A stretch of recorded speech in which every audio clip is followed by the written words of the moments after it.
പോത്തുകല്ലിൽ നിന്നുള്ള പടക്കളത്തിലേക്ക് എല്ലാ പ്രിയപ്പെട്ട പ്രേക്ഷകർക്കും സ്വാഗതം. വളരെ ആവേശകരമായ നിലമ്പൂർ ഉപതെരഞ്ഞെടുപ്പിൻ്റെ പ്രചാരണഘട്ടം അതിൻ്റെ അവസാന ദിവസങ്ങളിലേക്ക് കടക്കുന്ന സമയമാണ്. രാഷ്ട്രീയ വിഷയങ്ങളൊക്കെ വളരെ സജീവമായി നിറഞ്ഞു നിൽക്കുന്ന ഒരു പ്രചാരണ കാലമാണ്. പ്രധാനപ്പെട്ട നേതാക്കളൊക്കെയും എത്തിക്കൊണ്ടിരിക്കുന്ന ഒരു സമയം. പ്രചാരണ രംഗം അങ്ങനെ അന്തിമഘട്ടത്തിൽ ആവേശകരമായി പോകുമ്പോൾ പടക്കളവും അങ്ങനെ വിവിധ മേഖലകളിൽ നിന്ന് ആവേശകരമായി തന്നെ മുന്നോട്ട് പോവുകയാണ്.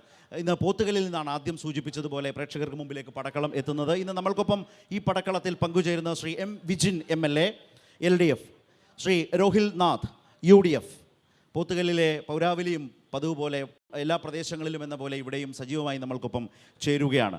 രോഹിൽനാഥ്, ഈ ഓരോ ദിവസവും രാഷ്ട്രീയ വിഷയങ്ങൾ ഒരു തെരഞ്ഞെടുപ്പ് കാലത്ത് പല രൂപത്തിൽ പല രീതിയിൽ വരികയും അതേക്കുറിച്ച് നേതാക്കളുടെ പ്രതികരണം വരികയും അത് തെരഞ്ഞെടുപ്പ് വിഷയമായി നിൽക്കുകയും ചെയ്യും. അതിൽ പ്രധാനപ്പെട്ട നേതാക്കളിൽ ഇപ്പോൾ മണ്ഡലത്തിലുള്ളത് മുഖ്യമന്ത്രിയാണ്. പ്രിയങ്ക വരാൻ പോകുന്നു. നിങ്ങളെ സംബന്ധിച്ച് മുഖ്യമന്ത്രി ചോദിച്ചൊരു പ്രധാനപ്പെട്ട കാര്യമുണ്ട്. അതായത് പ്രതിപക്ഷ നേതാവാണ് പറഞ്ഞത് ജമാഅത്തെ ഇസ്ലാമി ആകെ മാറി എന്ന് പറഞ്ഞത്. മുഖ്യമന്ത്രി ചോദിച്ചത് എന്ത് മാറ്റമാണ് സംഭവിച്ചത്? അദ്ദേഹം വളരെ പ്രസക്തമായ ഒരു കാര്യം ചൂണ്ടിക്കാട്ടിക്കൊണ്ടാണ് നിലമ്പൂരിൽ ആ കാര്യത്തെക്കുറിച്ച് സംസാരിച്ചത്. അദ്ദേഹം പറഞ്ഞത് ജമാഅത്തെ ഇസ്ലാമിയുടെ മാധ്യമം ദിനപത്രത്തിൻ്റെ ഉദ്ഘാടനത്തിന് പാണക്കാട് തങ്ങളെ വിളിച്ചു, അദ്ദേഹം പങ്കെടുത്തില്ല. അതിനുശേഷം അവരുടെ മീഡിയ വൺ ചാനൽ ഉദ്ഘാടനത്തിന് വിളിച്ചു, പാണക്കാട് തങ്ങൾ പോയില്ല. കാര്യം വ്യക്തമാണല്ലോ. ഇപ്പോഴത്തെ കോൺഗ്രസ് നേതൃത്വം അടക്കം പറയണം എന്ത് മാറ്റമാണ് ജമാഅത്തെ ഇസ്ലാമിക്ക് വന്നത്. മുസ്ലിം സംഘടനകൾ വലിയ വിയോജിപ്പ് കോൺഗ്രസിൻ്റെ പ്രതിപക്ഷ നേതാവിൻ്റെ ആ നിലപാടിനോട് ഉന്നയിക്കുന്നുമുണ്ട്, ഉയർത്തുന്നുമുണ്ട്. എന്തു പറയും? ഞങ്ങളെപ്പോഴും ചർച്ചകളിൽ പങ്കെടുക്കുമ്പോഴും ഞങ്ങളുടെ പാർട്ടിയുടെ മുന്നണിയുടെ നിലപാടുകൾ പറയുമ്പോഴും ഒക്കെ ഞങ്ങൾ വളരെ വ്യക്തമായി സൂചിപ്പിക്കാറുണ്ട്. ഇവിടെ ഈ ചോദ്യം വളരെ ആസൂത്രിതമായ ഒരു ചോദ്യമാണ് എന്ന കാര്യത്തിൽ തർക്കമില്ല. ഇന്ത്യൻ നാഷണൽ കോൺഗ്രസിനെ സംബന്ധിച്ചിടത്തോളം, ഐക്യജനാധിപത്യ മുന്നണിയെ സംബന്ധിച്ചിടത്തോളം കേവലം 4 വോട്ട് രാഷ്ട്രീയത്തിന് വേണ്ടി നിലപാടുകൾ പ്രഖ്യാപിക്കുന്ന ഒരു സംവിധാനമല്ല ഇന്ത്യൻ നാഷണൽ കോൺഗ്രസും ഐക്യജനാധിപത്യ മുന്നണിയും. ഇവിടെ ജമാഅത്തെ ഇസ്ലാമിയുമായി ബന്ധപ്പെട്ടുകൊണ്ട് ഇന്ന് മുഖ്യമന്ത്രി ഈ മണ്ഡലത്തിൽ വ്യാപകമായി അഴിച്ചു വിട്ടിരിക്കുന്നത് ഒരു പുതിയ രാഷ്ട്രീയത്തിൻ്റെ രീതിയാണ്. രാഷ്ട്രീയ പ്രവർത്തനത്തിനകത്ത് തിരഞ്ഞെടുപ്പ് വരുമ്പോൾ അവിടെ ജാതിയുടെയും മതത്തിൻ്റെയും സ്പർദ്ധകൾ സൃഷ്ടിക്കുന്ന രീതിയിലുള്ള പ്രചരണങ്ങൾ അഴിച്ചുവിടുക എന്നുള്ളത് ജനാധിപത്യപരമായ ഒരു കാലഘട്ടത്തിനകത്ത് ഏറ്റവും തെറ്റായ രീതിയാണ്. അതിലുപരി ഏറ്റവും പ്രസക്തമായ മറ്റൊരു വിഷയം, വീടുകൾ തോറും ക്യാമ്പയിൻ നടത്തുമ്പോൾ ഇടതുപക്ഷ ജനാധിപത്യ മുന്നണിയുടെ സുഹൃത്തുക്കൾ ഓരോ വീട്ടിലെയും ജാതിയുടെയും മതത്തിൻ്റെയും നിലപാടുകൾക്കനുസരിച്ച് വോട്ട് രാഷ്ട്രീയത്തിന് വേണ്ടി പ്രചരിപ്പിക്കുന്ന പ്രചരണങ്ങൾ ഈ രാജ്യത്ത് അപകടകരമായ ഒരു പോക്കിലേക്കാണ് പോകുന്നത് എന്ന് ആമുഖമായി ഞാൻ പറയാൻ ആഗ്രഹിക്കുകയാണ്. ഇവിടെ ഇന്ത്യൻ നാഷണൽ കോൺഗ്രസും UDFും ഒരു വർഗീയ ശക്തികളുമായി ഒരു കാലഘട്ടത്തിലും കൂട്ടുകൂടാൻ തയ്യാറല്ല. ഇവിടെ ഏറ്റവും പ്രസക്തമായി നിങ്ങൾ ചോദിക്കുന്നത് ജമാഅത്തെ ഇസ്ലാമിയുടെ നിലപാടിൽ ഞങ്ങളുടെ നിലപാട് എന്ത് എന്നതായിരിക്കും. അല്ല, പ്രതിപക്ഷ നേതാവ് പറഞ്ഞത് ജമാഅത്തെ ഇസ്ലാമിയുടെ ആ വർഗീയ സാഹചര്യങ്ങൾ ആകെ മാറി എന്ന് പറഞ്ഞു. മുസ്ലിം സംഘടനകൾ, സമസ്തയുടെ സമുന്നതനായ നേതാവ് ജഫ്രി മുത്തിക്കോയ തങ്ങൾ എങ്ങനെ പ്രതികരിച്ചു? അത് പറയാൻ സതീശനാരാണ്? ഞങ്ങളല്ലേ പറയേണ്ടത്? ഞങ്ങൾക്ക് ആ നിലപാടില്ല. കാന്തപുരം വിഭാഗം എന്താണ് പറഞ്ഞത്, അതുപോലെ മുജാഹിദീൻ വിഭാഗം എന്താണ് പറഞ്ഞത് എന്ന നിലയിലാണ് അത് നിൽക്കുന്നത്. ഞാൻ അതാണ് ചോദിച്ചത്. തീർച്ചയായും ആ ചോദ്യത്തിനെ കുറിച്ച് ഇവിടെ പറയുമ്പോൾ കേരളത്തിൻ്റെ പ്രതിപക്ഷ നേതാവ് ശ്രീ VD സതീശൻ അവറുകളെ അറ്റാക്ക് ചെയ്യുന്ന ഒരു രാഷ്ട്രീയം ഇവിടെ ക്രിയേറ്റ് ചെയ്യാൻ, പ്രതിപക്ഷത്തിനെ തകർക്കുന്ന ഒരു രാഷ്ട്രീയം ക്രിയേറ്റ് ചെയ്യാൻ ഇടതുപക്ഷം ഇവിടെ ശ്രമിച്ചുകൊണ്ടിരിക്കുന്നത് നമ്മൾ ഓരോ തെരഞ്ഞെടുപ്പിലും കാണുകയാണ്. ഇവിടെ അല്ല, ഈ പറഞ്ഞ സംഘടനകളൊന്നും അല്ല, ഞങ്ങൾക്ക് പറയാനുള്ളത് ജമാഅത്തെ ഇസ്ലാമി ഈ തെരഞ്ഞെടുപ്പിൽ അവരുടെ രാഷ്ട്രീയ നിലപാട് പ്രഖ്യാപിക്കുന്നത് ഞങ്ങളുടെ നിലപാടിൻ്റെ ഭാഗമല്ല. അതോടൊപ്പം തന്നെ ഞങ്ങൾക്ക് പറയാനുള്ളത് ഇന്ന് പ്രഖ്യാപിച്ചിരുന്ന ഇവിടെ പ്രസംഗിച്ച മുഖ്യമന്ത്രി ബഹുമാന്യനായ ശ്രീ പിണറായി വിജയൻ അവർ, അദ്ദേഹം 2019 വരെ ജമാഅത്തെ ഇസ്ലാമിയെ തലയിൽ കൊണ്ടു നടന്നിരുന്ന ആ രാഷ്ട്രീയം നമുക്ക് ചർച്ച ചെയ്യേണ്ടി വരുന്നുണ്ട്. ഞങ്ങളിവിടെ ആണയിട്ട് ചോദിക്കാൻ ആഗ്രഹിക്കുകയാണ്. മാത്രമല്ല, ഈ കേരളത്തിലെ പല തദ്ദേശ സ്ഥാപനങ്ങളിലും ജമാഅത്തെ ഇസ്ലാമിയെ വലിയ രീതിയിൽ അകൽച്ചയിൽ നിർത്തുന്നു എന്ന് നിങ്ങൾ പറയുന്നെങ്കിൽ ഞങ്ങൾ ചോദിക്കുന്നത് ഈ കേരളത്തിലെ പല തദ്ദേശ സ്ഥാപനങ്ങളിലും മുക്കം ഉൾപ്പെടെയുള്ള പ്രദേശങ്ങളിൽ ജമാഅത്തെ ഇസ്ലാമി ആരുടെ കൂടെയാണ്, അധികാരം രോഹിത് പങ്കിടുന്നത് വരാം. പറയാൻ നിങ്ങൾ തയ്യാറാകണം. വരാം LDFിൻ്റെ തുടക്കത്തിലേക്ക് വരാം. ആമുഖമായി എന്താണ് പറയുന്നതെന്ന് ഒന്നറിയാൻ പോകുന്നു. ഇപ്പോൾ UDF പ്രതിനിധി സംസാരിച്ചു. ഞാൻ അതിനു മുമ്പ് പറയാനുള്ളൊരു കാര്യം, ഇപ്പോൾ തെരഞ്ഞെടുപ്പ് പ്രചാരണം എന്നത് ഒരു തരത്തിലും മതസ്പർദ്ധ വളർത്തേണ്ടതല്ല. ആശയപരമായ പോരാട്ടമാണ്, രാഷ്ട്രീയമായ പോരാട്ടമാണ്. മതസ്പർദ്ധ വളർത്തുന്ന വിധത്തിലേക്ക് പ്രചാരണം പോകുന്നു എന്ന വിഷയത്തിൽ ഇപ്പോൾ തന്നെ പോലീസിലേക്ക് പരാതി പോയിട്ടുണ്ട്. LDF പരാതി കൊടുത്തു എന്ന വാർത്താ മാധ്യമങ്ങളിൽ സജീവമായി വന്നിട്ടുണ്ട്. അത്തരം പ്രചാരണം ആ രീതിയിൽ പോകാൻ പാടില്ല എന്നതൊരു പൊതുവായ നിലപാട് സ്വാഭാവികമായും വേണ്ടതാണ്. വിജിൻ, ഞാൻ തുടങ്ങിയത് മുഖ്യമന്ത്രി ഇപ്പോൾ നിലമ്പൂരിൽ പ്രചാരണം നടത്തുമ്പോൾ ചോദിച്ച ചോദ്യമാണ്. ജമാഅത്തെ ഇസ്ലാമിക്ക് വന്ന മാറ്റം എന്താണ് എന്ന് പ്രതിപക്ഷ നേതാവും കോൺഗ്രസും പറയണം. കാരണം ആ മാറ്റം ജമാഅത്തെ ഇസ്ലാമിക്ക് വന്നു എന്ന് പറഞ്ഞത് പ്രതിപക്ഷ നേതാവാണ്. പിന്തുണാ സംഘടന കൊടുക്കുന്നത് മനസ്സിലാക്കാം, പക്ഷേ ആ സംഘടനയാകെ മതരാഷ്ട്രവാദത്തിൽ നിന്ന് പിൻവാങ്ങി അല്ലെങ്കിൽ വർഗീയ വിരുദ്ധ ഒരു സംവിധാനമായി മാറി എന്ന് പ്രതിപക്ഷ നേതാവ് അതിനൊരു സർട്ടിഫിക്കറ്റ് കൊടുക്കുമ്പോൾ ഇപ്പോൾ ഈ ചർച്ചയിൽ മുഖ്യമന്ത്രി അടക്കം ചോദിച്ച ചോദ്യത്തിന് UDFിൻ്റെ മറുപടി നിങ്ങളെ സംബന്ധിച്ച് തൃപ്തികരമാണോ? എന്താണ് അതിൽ പോരായ്മയുണ്ടെങ്കിൽ പറയുക. അല്ല, ഇവിടെ ഈ ചർച്ചയുടെ തുടക്കത്തിൽ തന്നെ UDFിൻ്റെ പ്രതിനിധി ജമാഅത്തെ ഇസ്ലാമിയുമായി ബന്ധപ്പെട്ട ചോദ്യത്തിൻ്റെ മറുപടി എനിക്ക് വ്യക്തമായി മനസ്സിലായില്ല. ഞാനില്ലത് സത്യസന്ധമായി പറയാമല്ലോ. ചോദ്യത്തിന് നേരെ ഉത്തരം പറയേണ്ട ചോദ്യമാണ് അങ്ങ് ചോദിച്ചത്. പക്ഷേ ഇവിടെ UDFിൻ്റെ പ്രതിനിധി വളരെ കഷ്ടപ്പെട്ട് മറുപടി പറഞ്ഞു. ഒറ്റ ചോദ്യമുള്ളൂ, UDFിനോട് ഒറ്റ ചോദ്യമുള്ളൂ. ജമാഅത്തെ ഇസ്ലാമി തീവ്രവാദ സംഘടനയല്ല, വർഗീയ സംഘടനയല്ല എന്ന് ഞങ്ങൾ തറപ്പിച്ച് പറയുന്നു. VD സതീശൻ പറഞ്ഞത് തന്നെയാണ് UDFിൻ്റെ ആകെ നിലപാട് എന്ന് നിങ്ങൾ പറയുമോ? മറ്റൊരു ഭാഗം, രണ്ടാമത്തെ ചോദ്യം, വർഗീയവാദികളുടെ വോട്ട് വേണ്ട എന്ന് ശക്തമായ ഭാഷയിൽ ഇപ്പോൾ UDFിൻ്റെ പ്രതിനിധി ഈ ചർച്ചയിൽ പറയാൻ തയ്യാറാണോ?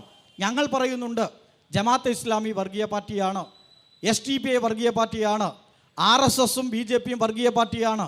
ഞങ്ങൾക്ക് വർഗീയവാദികളുടെ വോട്ട് വേണ്ട എന്ന് ആർജവത്തോടുകൂടി പറഞ്ഞുകൊണ്ടാണ് ഈ നിയമസഭാ തെരഞ്ഞെടുപ്പിനെയും ഞങ്ങൾ നേരിടുന്നത്. നിങ്ങൾ എന്തിനാണ് വളഞ്ഞ് മൂക്കുപിടിക്കുന്നത്? ഇവിടെ അങ്ങ് ഈ ചർച്ചയിൽ പങ്കെടുത്തുകൊണ്ട് പറഞ്ഞത് VD സതീശൻ പറഞ്ഞത് തെറ്റായ രീതിയിൽ പ്രചരിപ്പിക്കാൻ ഇടതുപക്ഷ ശ്രമം നടത്തുന്നു എന്നാണ്. അതായത് ബഹുമാന്യനായ ജെഫ്രി മുത്തുക്കോയ തങ്ങളി ഉൾപ്പെടെ ഞങ്ങൾ സ്വാധീനിച്ച്, അങ്ങനൊരു അഭിപ്രായം ഉണ്ടോ? ഞങ്ങൾ സ്വാധീനിച്ച് ഇടതുപക്ഷത്തിൻ്റെ വക്താക്കളായിട്ടാണ് അവർ പറയുന്നത് എന്ന അഭിപ്രായം UDFിനെ സംബന്ധിച്ചിടത്തോളം അങ്ങ് പറഞ്ഞതിൽ നിന്ന് അതാണ് കാണേണ്ടത്. എത്ര അപകടകരമായ രാഷ്ട്രീയമാണ് ശ്രീ VD സതീശൻ ഉൾപ്പെടെ ഈ തെരഞ്ഞെടുപ്പിൽ കൈകാര്യം ചെയ്യുന്നത്. ഈ നാടിൻ്റെ മതനിരപേക്ഷതയെ 4 വോട്ടിന് വേണ്ടി നിങ്ങൾ തകർക്കരുത്. ആ നിലപാടാണ് ഇവിടെ UDF സ്വീകരിച്ചു കൊണ്ടിരിക്കുന്നത് പല ഘട്ടങ്ങളിലായി. ഇപ്പോൾ ജമാഅത്തെ ഇസ്ലാമി തീവ്രവാദ സംഘടനയല്ല. ആരാ പറഞ്ഞത്? ശ്രീ VD സതീശനാണ്. അതിനു മുന്നേ, കുറച്ച് നാൾ മുന്നേ ഉണ്ട ഒരു കാഴ്ചയുണ്ട്. KPCCയുടെ അധ്യക്ഷൻ പറഞ്ഞൊരു ഭാഗമുണ്ടല്ലോ, മുൻ അധ്യക്ഷൻ എന്താ പറഞ്ഞത്? RSSൻ്റെ ശാഖയ്ക്ക് കാവൽ നിന്നിട്ടുണ്ട് ഇല്ലേ? RSS ശാഖയെ ഞങ്ങൾ സംരക്ഷിച്ചിട്ടുണ്ട്. ആരിൽ നിന്ന്? കമ്മ്യൂണിസ്റ്റുകാരിൽ നിന്ന് ഞങ്ങൾ സംരക്ഷിച്ചിട്ടുണ്ട്, ഞങ്ങൾ കാവൽ നിന്നിട്ടുണ്ട്. ആരാ ഗോൾവാക്കറുടെ പടത്തിന് മുന്നിൽ മുട്ടുകുത്തി എന്ന് വിളക്ക് കത്തിച്ച് പ്രാർത്ഥിച്ചത്? ശ്രീ VD സതീശൻ, നിങ്ങളുടെ പ്രതിപക്ഷ നേതാവാണ്. ഇപ്പോൾ ഈ തെരഞ്ഞെടുപ്പ് എത്തിയപ്പോൾ ജമാഅത്തെ ഇസ്ലാമി വർഗീയ പാർട്ടിയല്ല, നിങ്ങൾ തീക്കൊള്ളി കൊണ്ട് ചൊറിയുകയാണ്. ഈ നാടിൻ്റെ മതനിരപേക്ഷത തകർക്കാനുള്ള സമീപനമാണ് നിങ്ങൾ സ്വീകരിക്കുന്നത്. അതല്ല നിലമ്പൂർ. ഞാനിപ്പോൾ ഒരു അഭിമാനപൂർവ്വമായ ഒരു ഭാഗം, എനിക്ക് ഈ നിലമ്പൂരിൽ ഞങ്ങളൊക്കെ കുറച്ച് ദിവസമായി തെരഞ്ഞെടുപ്പിന് വന്നപ്പോൾ മനസ്സിലായ ഒരു ഭാഗമുണ്ട്. മതനിരപേക്ഷതയുടെ, സ്നേഹത്തിൻ്റെ ഏറ്റവും ഉയർന്ന നിലവാരത്തിലുള്ള ജനതയുടെ നാടിൻ്റെ പേരാണ് നിലമ്പൂർ. അതുകൊണ്ട് തന്നെ നിങ്ങളുടെ ഈ വർഗീയ കാർഡിറക്കിക്കൊണ്ടുള്ള ഈ നിയമസഭാ തെരഞ്ഞെടുപ്പിന്റെ പ്രചരണത്തിന് ചുട്ട മറുപടി 19-ാം തീയതി നിലമ്പൂരിലെ ജനങ്ങൾ നൽകും എന്ന കാര്യത്തിൽ ഒരു സംശയം വേണ്ട. അതാ നിങ്ങളുടെ അവസരങ്ങളിലേക്ക് വരാം ഓരോരുത്തരായി. ഈ പ്രകടന പത്രിക നിങ്ങൾ കണ്ടുവേണം. UDFിൻ്റെ പ്രകടന പത്രിക 262 ബൂത്തിൽ സപ്ലൈ ചെയ്തതാണ്. ഇതിൽ പറയുന്ന സ്ത്രീകളുടെ ജീവിതം കണ്ണീരിലെത്തിയവർക്ക് എതിരെ പ്രതികരിക്കാം. അങ്ങനെയാണെങ്കിൽ ആര്യാടൻ കുടുംബത്തിന് വോട്ട് കൊടുക്കാൻ പാടുണ്ടോ? കാരണം കഴിഞ്ഞ ഏതാണ്ട് കുറച്ച് വർഷങ്ങൾക്ക് മുമ്പാണ് രാധ എന്ന സ്ത്രീ ആര്യാടൻ സ്വർഗത്തിൻ്റെ റിയൽ എസ്റ്റേറ്റ് ഓഫീസിലും അതുപോലെ തന്നെ കോൺഗ്രസ് ഓഫീസിലേറ്റ് കൊല ചെയ്യപ്പെട്ടുകൊണ്ട് കരളായൂർ ചുള്ളിയോടൊരു കുളത്ത് കൊണ്ടുപോയി തള്ളിയത്. അതുപോലെ തന്നെ തുഗ്കൂർ പഞ്ചായത്തിൽ ഒരു സുനിത എന്ന് പറഞ്ഞൊരു സ്ത്രീ കേവലം 23 വയസ്സായ ഒരു സ്ത്രീയെ ഒരു യൂത്ത് കോൺഗ്രസ്സുകാരൻ കൊന്ന് കുഴിച്ചിട്ടത് പെരത്തറൻ്റെ ഉള്ളിലോട്ട് കണ്ട. അപ്പോൾ അങ്ങനെയാണെന്നുണ്ടെങ്കിൽ കോൺഗ്രസ്സിന് വോട്ട് കൊടുക്കാൻ പാടുണ്ടോ? കണ്ണീരിലായത് നിർത്തില്ല. കണ്ണീരിലാക്കിയത് ആരാണെന്നില്ല നമുക്ക് മനസ്സിലാക്കാൻ കഴിയും. പിന്നെ രണ്ടാമത്തെ ചോദ്യം, കരുവാരുകൊണ്ട് ഭാഗത്ത് ഏതാണ്ട് ഒരു 10-20 ദിവസം മുമ്പ് ഒരു കടുവ ഒരു ടാപ്പിംഗ് തൊഴിലാളിനെ കടിച്ചു കൊണ്ടുപോയി എന്നുള്ളത് നമ്മൾ കണ്ടു. നമുക്ക് അതിലേക്ക് ഭയങ്കര ഖേദകരമുണ്ട്. പക്ഷേ ഒരു 4 ദിവസം മുന്നേ വൈക്കടവ് എന്ന് പറഞ്ഞ സ്ഥലത്ത് ഒരു 15 വയസ്സായ ഒരു കുട്ടി മരിച്ചിട്ട് അതിൻ്റെ രക്തം മൂറ്റി കൊടുക്കാൻ വന്ന ചാമ്പക്കാല എന്ന് പറഞ്ഞ റാക്കുള ഇവിടെ വന്നത് വികസനത്തെ പറ്റിങ്ങാണ്ട് ഒന്നും പറയാൻ, വികസനം ഇവിടെ നടന്നിട്ടില്ല എന്ന് പറയാൻ ഒന്നും കഴിയാത്തത് കൊണ്ട് ഇവിടെ നാടകം കഴിച്ചു പോയി. ഓക്കേ, രണ്ട് വിഷയങ്ങൾ. മൂന്നാമത് അല്ല, മൂന്നും നാലും പുറകെ എടുക്കാം. രണ്ടെണ്ണം ആവട്ടെ, നമുക്ക് എല്ലാവരിലേക്കും കൂടെ പോകണ്ടേ. ബഹുമാനപ്പെട്ട ഈ ചർച്ചയിലെ പ്രതിനിധി ചോദിച്ച ചോദ്യത്തിൻ്റെ ഉത്തരം നൽകുന്നതിന് മുമ്പ് ഇവിടെ നിങ്ങൾ ചോദിച്ച ചോദ്യവും ഉത്തരവും അതുപോലെ തന്നെ പ്രിയപ്പെട്ട സുഹൃത്ത് വിജിൻ MLA പറഞ്ഞ വിഷയത്തിനും ആദ്യം മറുപടി കൊടുത്തിട്ട് ഞാൻ അതിലേക്ക് വരാം. ഇവിടെ ചോദിച്ചത് ജമായത്തെ ഇസ്ലാമിയുമായി ബന്ധപ്പെട്ട് UDF പറയാൻ മടിയുണ്ടോ എന്നാണല്ലോ നിങ്ങൾ ആവർത്തിച്ച് ചോദിക്കുന്നത്. ജമായത്തെ ഇസ്ലാമിയുമായി UDF ഒരു നേതാവ് പോലും അങ്ങോട്ട് ചർച്ചയ്ക്ക് പോയിട്ടില്ല. ചർച്ചയ്ക്ക് പോയിട്ടില്ലാത്ത ഒരു വിഷയത്തിനകത്ത് ഈ തെരഞ്ഞെടുപ്പിലല്ല, ഏത് തെരഞ്ഞെടുപ്പിലും പല രാഷ്ട്രീയ പ്രസ്ഥാനങ്ങളും പല മുന്നണികൾ പല സംവിധാനങ്ങളും ഒക്കെ ആയിട്ടുള്ള ആളുകൾ അവരൊക്കെ പല പിന്തുണയും പ്രഖ്യാപിക്കാറുണ്ട്. ഞാൻ വെല്ലുവിളിക്കുന്നു, ഇവിടെ ജമായത്ത് ഇസ്ലാമിയുമായി ചർച്ച ചെയ്തു എന്ന് പറയുന്നതിൻ്റെ ആധികാരികമായ ഒരു തെളിവ്, ഒരു ഫോട്ടോ നിങ്ങൾക്ക് തരാൻ കഴിയുമോ? ഞാൻ പറയട്ടെ, പറഞ്ഞിട്ടില്ല. ഞാൻ ആ ചോദ്യം ചോദിച്ച അങ്ങയുടെ ഉത്തരത്തിന്റെ ഭാഗം കഴിഞ്ഞു, അങ്ങ് നീണ്ടുപോകേണ്ട എന്നുള്ളത് ഒറ്റ ഭാഗം ചോദിക്കുകയാണ്. ശ്രീ VD സതീശൻ പറഞ്ഞ നിലപാട്, ജമാഅത്ത് ഇസ്ലാമിയായിട്ടുള്ള നിലപാട് തന്നെ ഏറ്റവും വലിയ തെളിവല്ലേ? അല്ല, എന്ന്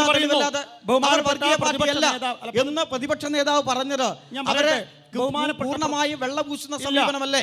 മറ്റൊന്ന് ചർച്ച നടത്തിയ നിരവധി തലങ്ങളുണ്ടെന്ന് ഈ ചർച്ചയുടെ തുടർന്നുള്ള ഭാഗങ്ങളിൽ അതൊക്കെ പറയാം.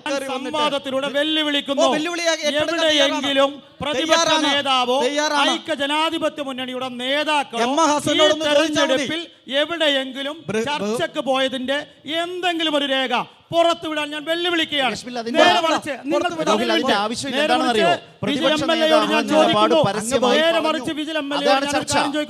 ഹിന്ദു മഹാസഭയുടെ ആളുകളുടെ പിന്തുണ LDF സ്വീകരിച്ചിട്ടുണ്ടോ? വിജിൻ മറുപടി കൊടുക്കാൻ ചോദിച്ചിട്ടോ?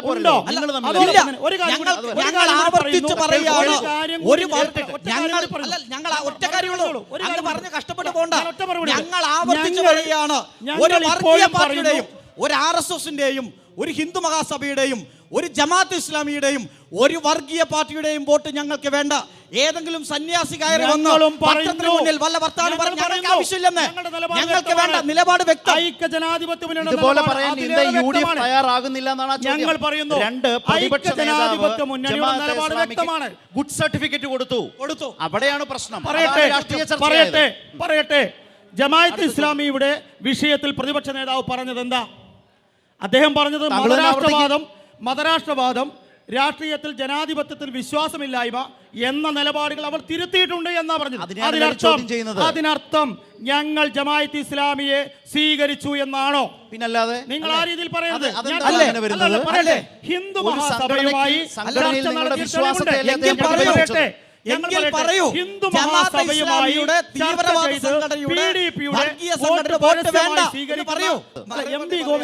പാർട്ടിയുടെ സംസ്ഥാന സെക്രട്ടറി പരസ്യമായി പറയുകയാണ് പഴയ രീതി. അപ്പോ ഇടതുപക്ഷ ജനാധിപത്യ മുന്നണിക്ക് ആവശ്യമാകുന്ന രീതിയിൽ വളച്ചൊടിച്ച് ജനാധിപത്യത്തെയും മതനിരപേക്ഷതയും അല്ല രാഷ്ട്രീയമെന്ന് നിങ്ങളൊരു പുതിയ വിഷയം നിങ്ങൾ തമ്മിലിട്ടുണ്ട്. അത് ഇതുമായി ക്ലോസ് ചെയ്യാൻ പറ്റും. നിങ്ങൾ ഈ പറഞ്ഞ എന്നിട്ട് ഇതിലേക്ക് വരാം. നിങ്ങൾ ഈ പറഞ്ഞ PDPയുമായി ബന്ധപ്പെട്ട വിഷയത്തിൽ സ്പഷ്ടവും വ്യക്തവുമായിട്ടുള്ള മറുപടി ഞങ്ങളുടെ സ്ഥാനാർത്ഥി തന്നെ പറഞ്ഞിട്ടുണ്ട്. അല്ല, ഇവിടെ ഞാൻ പറയാൻ പോവല്ലേ. ഇവിടെ PDPയുമായി ബന്ധപ്പെട്ട് PDP അവരുടെ മുൻകാല തീവ്രപക്ഷ നിലപാടുകൾ പൂർണ്ണമായി ഉപേക്ഷിച്ച് മതേതര പക്ഷത്തേക്ക് കടന്നു വന്ന് പരസ്യമായി പ്രഖ്യാപനം നടത്തിയ പാർട്ടിയാണ് ജമാഅത്ത് ഇസ്ലാമി. നിങ്ങൾ പറയുന്നത് ജമാഅത്ത് ഇസ്ലാമി മൗദൂദികൾ പ്രഖ്യാപിച്ചിട്ടുണ്ടോ? മൗദൂദികൾ ഞങ്ങൾക്ക് ഇസ്ലാം രാഷ്ട്രം എന്താണോ RSS പറയുന്നത് അതിൻ്റെ എതിർവശം, ഒരു നാണയത്തിൻ്റെ രണ്ട് വശങ്ങളെന്ന പോലെ ഇസ്ലാമിക രാഷ്ട്രമെന്ന തങ്ങളുടെ ലക്ഷ്യത്തിൽ നിന്ന് മാറ്റി ഞങ്ങളിതാ ഒരു മതേതര കാഴ്ചപ്പാട് മുന്നോട്ട് വെക്കുന്നുവെന്ന് ജമാഅത്തെ ഇസ്ലാമി പറഞ്ഞിട്ടുണ്ടോ എന്നാണ് എൻ്റെ ചോദ്യം. ഒറ്റ കാര്യം കൂടെ പറയുന്നു. ഇന്ത്യ എന്ന് പറയുന്ന ലോകത്തെ ഏറ്റവും വലിയ ജനാധിപത്യ രാജ്യത്തെ സൃഷ്ടിച്ച ഇന്ത്യൻ നാഷണൽ കോൺഗ്രസ്, ആ കോൺഗ്രസിന് ഈ രാജ്യത്ത് നെഹ്റുവിൽ കൂടെ മഹാത്മാഗാന്ധിയിലൂടെ ഈ രാജ്യത്തിന് സംഭാവന ചെയ്ത നിലപാടുകളുണ്ട്. ആ നിലപാടിൽ ഒരിക്കലും വെള്ളം ചേർക്കുന്ന ജനാധിപത്യം കോൺഗ്രസിനില്ല. എങ്കിൽ പറയൂ, കോൺഗ്രസ് പറയൂ, ഞങ്ങൾക്ക് വർഗീയ പാർട്ടിയായ ജമാഅത്തെ ഇസ്ലാമിയുടെ വോട്ട് വേണ്ട. പറയൂ,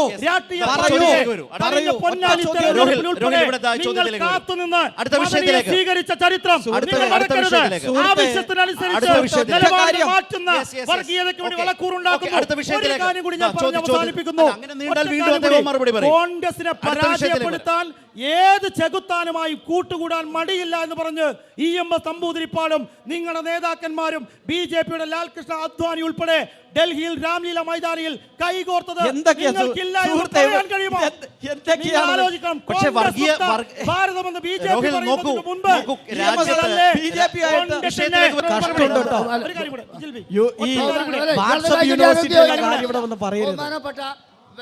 UDF-ന്റെ പ്രസിഡന്റിനോടാണ് എനിക്ക് ചോദിക്കാനുള്ളത്. നിങ്ങളിപ്പോൾ പറഞ്ഞു ഞങ്ങൾ നെഹ്റു ഗാന്ധിജിൻ്റെ ഇതിൽ ഞങ്ങൾ ഒരു കാലത്തിലും മതേതരത്വത്തിന് ബംഗലേൽപ്പിക്കൂല. വടകരയും ബേപ്പൂരും നിർത്തിയത് ആരെന്ന് അറിയോ? മൗലവി നിർത്തിയത് ആരെന്ന് അറിയോ? രണ്ടാമത് ചോദ്യം കൂടി ഉണ്ട്. പിന്നെ 19 വരെ ജമാഅത്ത് ഇസ്ലാമി LDF-ന് വോട്ട് ചെയ്തു എന്നാണ് നിങ്ങൾ പറഞ്ഞത്. 2004 ഇവിടെ തെരഞ്ഞെടുപ്പ് നടന്ന KPM മജീദ് TKMC അന്ന് ജമാഅത്ത് ഇസ്ലാമി ആർക്കും വോട്ട് ചെയ്യണമെന്നാ പറഞ്ഞത്. അങ്ങനെയാണെങ്കിൽ ആ നേരത്തെ ജിജുവിലെ ജമാഅത്ത് ഇസ്ലാമി LDF-ന് വോട്ട് ഇല്ലാത്ത കാര്യങ്ങൾ. പിന്നെ ഒന്ന് പറയാനുള്ളത്, കോൺഗ്രസ് ഓഫീസിലെ രാധയുടെ കൊലപാതകത്തെ കുറിച്ച് ഒരു ചോദ്യം ഇവിടെ വന്നിരുന്നു. രോഹിൽ, അതിൽ പറയാനുണ്ടെങ്കിൽ മറുപടി ഉണ്ടെങ്കിൽ വിശദീകരണം. തീർച്ചയായും ഞാൻ ആ വിഷയത്തിൽ ബഹുമാനപ്പെട്ട പ്രതിനിധിയുടെ ചോദ്യം, ഇവിടെ രാധ കൊലക്കേസിൽ ആര്യാടൻ ഷൗക്കത്തോ അല്ലെങ്കിൽ കോൺഗ്രസോ സംരക്ഷിച്ച രീതിയിലാണ് ഇവിടെ സൂചിപ്പിക്കുന്നത്. പക്ഷേ രാധ എന്ന് പറയുന്ന ഒരു സാധാരണക്കാരി, അവർ കൊല്ലപ്പെട്ടത് ചില വ്യക്തികളുടെ വ്യക്തിപരമായ താല്പര്യങ്ങളുടെ അടിസ്ഥാനത്തിൽ മാത്രമാണ്. ആ കേസ് ഇവിടെ നടക്കുന്നുണ്ടല്ലോ. ആ കേസിനകത്ത് പിടിക്കപ്പെട്ട പ്രതി നിങ്ങൾ കേൾക്കണം. കോൺഗ്രസ് ഓഫീസിലാണെങ്കിൽ ഞാൻ ചോദിക്കട്ടെ, രാധ കൊലക്കേസ് ഞാൻ പറയട്ടെ, മറുപടി പറഞ്ഞിട്ട് പറയൂ. രാധ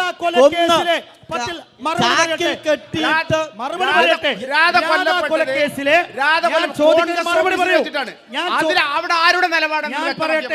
രാധ കൊലക്കേസിലെ ആ പ്രതിയെ ഇന്ത്യൻ നാഷണൽ കോൺഗ്രസ് സംരക്ഷിച്ചിട്ടില്ല. ഇവിടെ നിങ്ങളുടെ ചോദ്യം എന്താണ്?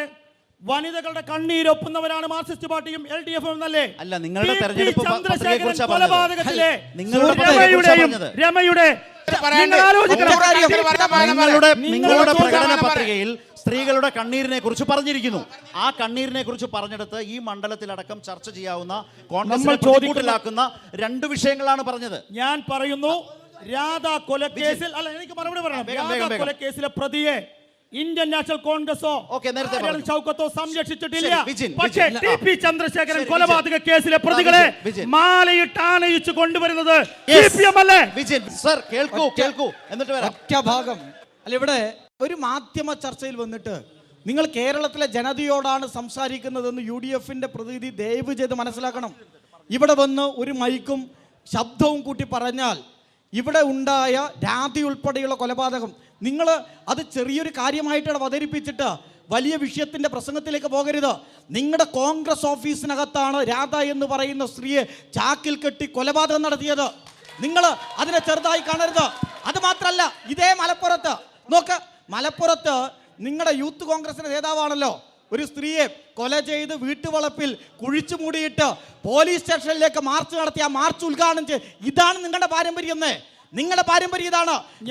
സ്ത്രീയെ നിലമ്പൂരിൽ കൊലപ്പെടുത്തുക, മറ്റൊരു സ്ത്രീയെ കൊലപ്പെടുത്തി ആ കൊലപാതകം നടത്തിയ പ്രതി തന്നെ പോലീസ് സ്റ്റേഷനിലേക്ക് മാർച്ച് കൊടുത്തിട്ട് പിണറായി വിജയനെതിരായിട്ട് പ്രസംഗിക്കുന്ന വളരെ നീചമായ രാഷ്ട്രീയത്തിന്റെ വക്താക്കളാണ് നിങ്ങൾ. 9 വർഷക്കാലം നിങ്ങൾ മറ്റു കാര്യങ്ങൾ അതോടൊപ്പം തന്നെ വർഷക്കാലം കേരളത്തിന്റെ മുഖ്യമന്ത്രി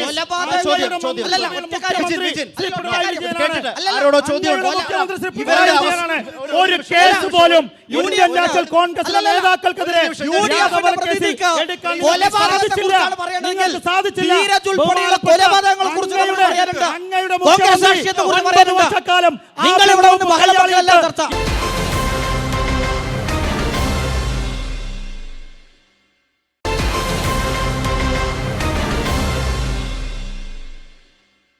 ഈ ഇലക്ഷനിൽ നമ്മൾ ഉന്നയിക്കേണ്ട പ്രശ്നങ്ങൾ വർഗീയതയോ അതല്ല, രാഷ്ട്രീയ ആക്രമണങ്ങളോ പ്രത്യാക്രമണങ്ങളോ അല്ല.